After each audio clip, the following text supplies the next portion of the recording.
तो आज का जो हमारा टॉपिक है वो है सिलेक्शन, प्रोसेस ऑफ सिलेक्शन, कैसे एक कैंडिडेट एक ऑर्गेनाइजेशन में सेलेक्ट होता है। आज के टॉपिक में हम लोग यही जानेंगे। सो लास्ट वीडियो में हम लोगों ने देखा था स्टाफिंग प्रोसेस और स्टाफिंग प्रोसेस के अंदर किस किस टाइप के रिक्रूटमेंट होते हैं। आज हम लोग सिलेक्शन देखेंगे। तो चलिए आज का वीडियो स्टार्ट करते हैं। वीडियो स्टार्ट करने से पहले अगर आपको वीडियो अंत में पसंद आए तो लाइक शेयर और कमेंट करना बिल्कुल ना भूलें। एंड तो सबसे पहला हमारा आता है सिलेक्शन का डेफिनेशन। तो सिलेक्शन एक इस टाइप का प्रोसेस है जिसमें आप बेस्ट कैंडिडेट चूज करते हैं from a large number of candidate. एक बहुत सारा कैंडिडेट के बीच से आप बेस्ट कैंडिडेट चुनते हैं, उसे हम लोग कहते हैं selection process. So selection is the process of identifying and choosing the best person out of a number of candidate for a job. सबसे बेहतर आदमी जो उस जॉब के लिए सूटेबल हो उसे सेलेक्ट करना, उसे हम लोग सिलेक्शन कहते हैं। आगे बढ़ते हैं, सिलेक्शन प्रोसेस क्या होता है। तो सिलेक्शन प्रोसेस एक पर्टिकुलर पर्सन कैसे एक किसी जॉब के लिए सेलेक्ट होता है। तो चलिए ये देख लेते हैं। तो प्रोसेस ऑफ सिलेक्शन बहुत लेंदी और बहुत बड़ा प्रोसेस होता है। इसमें सबसे पहला होता है preliminary screening, which means preliminary screening is the primary function. It eliminates unquality for unfit job seeker. Preliminary में आप जो अनक्वालिफाइड और जॉब के लिए बिल्कुल सुटेबल नहीं हो उससे आप रिजेक्ट करते हैं। जो जॉब के लिए अनफिट होता है उससे आप निकाल देते हो प्रीलिमिनरी स्क्रीनिंग में। सेकेंड है सिलेक्शन टेस्ट। तो it is a test for checking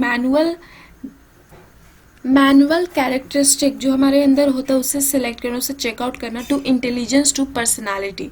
so selection test जो हमारा होता है वो ये चीज़ इंक्लूड करता है। सिलेक्शन टेस्ट के अंदर वेरियस टेस्ट होता है। It include various test in it like intelligence test, aptitude test, personality test, trade test and interest test. तो चलिए एक एक करके सबको एक्सप्लेन कर देते हैं। सबसे पहला है ए पॉइंट इंटेलिजेंस टेस्ट। तो it is an indicator of a person learning ability or the ability to make decision and judgment। ये इंटेलिजेंस टेस्ट एक इंडिकेटर होता है किसी पर्सन का लर्निंग एबिलिटी और एबिलिटी टू मेक डिसीजन को चेक करने वाला। सेकेंड है हमारा दोस्तों एप्टीट्यूड टेस्ट। तो एप्टीट्यूड टेस्ट में this test is measure for potential for learning new skills. ये जो टेस्ट होता है ये measure learning new skill learn करने के लिए होता है। Third is personality test. तो it provide clue to a person emotion, हर reaction, monetary and value system etcetera.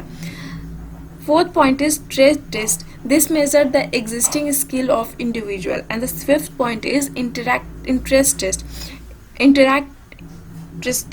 ठीक है, तो it is use to know the posture of interest और इन्वॉल्वमेंट ऑफ अ पर्सन। आगे बढ़ते हैं, आगे हम लोग अपना सिलेक्शन प्रोसेस में देखते हैं। तो आगे नेक्स्ट थर्ड पॉइंट हमारा है एम्प्लॉयमेंट इंटरव्यू। तो it is conducted to evaluate the applicant suitable for the job. आगे जो हम लोगों ने पहला दो पॉइंट देखा है जिसमें हम लोग preliminary test and then selection test हुआ है, उसके बाद हमारा होता है एम्प्लॉयमेंट इंटरव्यू। एम्प्लॉयमेंट इंटरव्यू में it is conducted to evaluate the applicant suitable for the job. अगर जॉब के लिए वो एप्लीकेंट सुटेबल है तो उसे सेलेक्ट किया जाता है, आइदर उसे रिजेक्ट किया जाता है। ये फेस टू फेस इंटरव्यू होता है जिसमें इन कैंडिडेट का IQ लेवल चेक किया जाता है through questions and answers. Fourth point is reference and background check. So reference and background check mainly friend many employ ask for loan, lane address, telephone number for reference for people of verification. बहुत सारे organisation होते हैं, employ होते हैं जो कि ask करते हैं टेलीफोन नंबर और फिर ऑर्गेनाइजेशन लोकेशन वगैरह सब कुछ चेक करते हैं। तो ये रेफरेंस एंड बैकग्राउंड चेक होता है for verification. Fifth point is selection decision. तो this decision is in the form of that person who had passed all the test and also who has responsible for the performance of new employee. ये selection test उस employee के लिए होता है जो ऊपर के चारों टेस्ट पास कर चुके होते हैं और वो आगे न्यू पोस्ट के लिए और रिकॉग्नाइज होते हैं। Sixth point is medical exam. Medical exam उसके लिए होता है, चेक करने के लिए होता है कि कहीं फिजिकली अनफिट तो नहीं है व्यक्ति। अगर अनफिट होता है तो उसे जॉब नहीं प्रोवाइड होती है। अगर इस exam if this job is given to that person who has pass, ये जो जॉब इंटरव्यू, एम्प्लॉयमेंट इंटरव्यू वगैरह के पास जो वो पास किया है वो उसे वो जॉब तभी मिलेगी जब वो मेडिकल एग्जाम पास करेगा। Seventh point is job offer. It is offered that those who has passed all the exam earlier, it is made through appointment. जो सारे एग्जाम earlier के जितने एग्जाम है वो सारे पास कर चुके हैं उसे ये जॉब मिलता है. Eighth point is contract of employment. After job after creation document is given by the candidate to employer. For example, attention, it is a will record for future reference. ठीक है. आगे अब हम लोग बढ़ते हैं तो आगे हमारा आता है ट्रेनिंग डेवलपमेंट एंड एजुकेशन. ये 3 टर्म हम लोगों ने अपने वीडियोस में आज यूज़ किया. तो ट्रेनिंग का मतलब होता है it is a process of increasing aptitude skill and ability of employ. It is improving their performance. Next is development. So development, it is a learning opportunity designed to help employee grow. And the third is education. So it increase the knowledge of understanding of employee. It is broader scope than training. आगे बढ़ते आगे हमारा आता है training method. So training method 2 type का होता है. पहला होता है on the job method and दूसरा होता है ऑफ द जॉब मेथड. तो चलिए एक एक करके आप डिटेल में दोनों को जानते हैं. सबसे पहला हमारा ऑन द जॉब मेथड. तो इसमें आता है सबसे पहला अप्रेंटिस प्रोग्राम. सो ये putting training under higher level officer. इसमें जो हमारा जॉब ऑफिसर एम्प्लॉय हुआ है ऑर्गेनाइजेशन में न्यू, उसको हायर लेवल जो पोस्ट में रहता है ओल्ड ऑफिसर रहता है हमारे ऑर्गेनाइजेशन का, उसके अंदर उसे पुट कर दिया जाता है for learning. Second is coaching.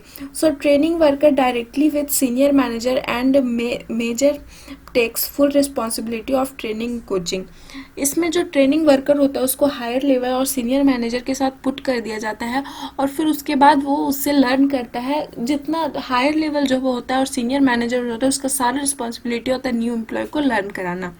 Third is internship training, which is it is a joint program of educational institution and firm for employee training and selecting candidate. Okay, आगे हम बढ़ते हैं job rotation. So job rotation it means shifting the employ from one department to other for gathering more information. किसी employ को एक department से दूसरे department और एक ब्रांच से दूसरे ब्रांच में ट्रांसफ़र करने को प्रोसेस को हम लोग कहते हैं जॉब रोटेशन, ताकि वो जो एम्प्लॉय है वो ज़्यादा बेहतर तरीके से लर्न कर सके. आगे बढ़ते आगे हमारा आता है ऑफ द जॉब मेथड. किसी जॉब के अंदर किस टाइप से व्यक्ति लर्न कर सकते हैं. फर्स्ट है classroom lecture and conference. So it is well adopted to conveying specific information, rule, procedure or method. Second is films. So it is very effective in certain cases. They provide demonstration in skill that are not present easily. Third is case study. So case is a taken from actual experience of firm case represent attempt to describe problem that are closely related to real. Case study में जो real world situation होता है उसी का एक और case रहता है, उसी पे फिर ऑर्गेनाइजेशन के न्यू एम्प्लॉय को लर्न कराया जाता है.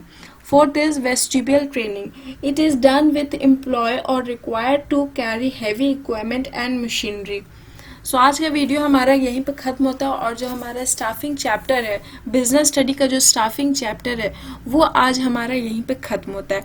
कल हम लोग देखेंगे new chapter which is directing. So अब हम लोग अपना नेक्स्ट वीडियो डायरेक्टिंग पे बनाएंगे. अगर आपको स्टाफिंग चैप्टर पे कहीं पे भी डाउट है या क्वेरी है तो आप कमेंट सेक्शन में पूछ सकते हैं. And don't forget to subscribe and press the bell icon. And once more, if you have any query, you can ask it in the comment section and don't forget to subscribe and press the bell icon. So thank you for watching the video till end.